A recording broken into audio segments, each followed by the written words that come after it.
What is in the Qur'an is what Prophet Muhammad brought. And even this is like acknowledged by non-Muslims as well. And so then the question is, well, how do we know that it was really from God as opposed from the Prophet Muhammad just making it up? Because there's been many false prophets in history.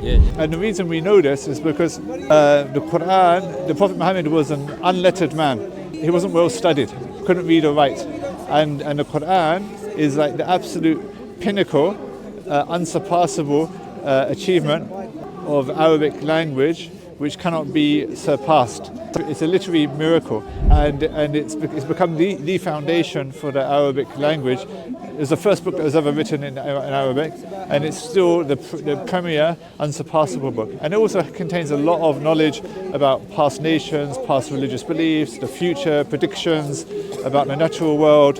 When I studied it, I thought this is impossible that a human being could come up with this.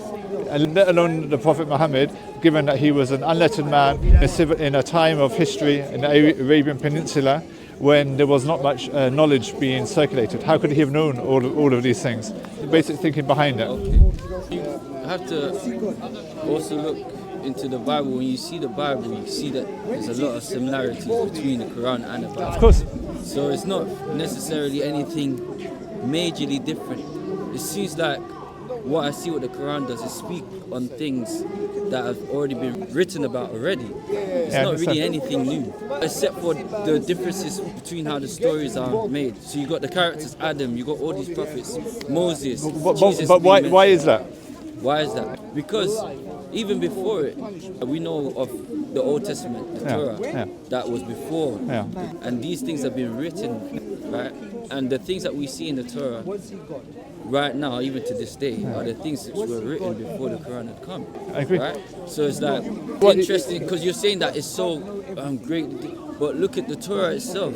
If you read it and see how beautifully written it is, and the linguistic and all of these things. People don't actually say that about the Torah. They don't say that it's a linguistic miracle. They say that the Torah was written by people. Nobody says, for example, that Moses wrote the Pentateuch.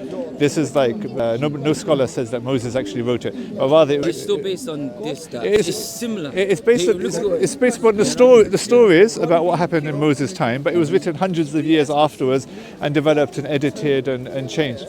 But the reason why Muslims would say that there's a similarity between the Quran and the Bible is because it's from the same source. It's from God.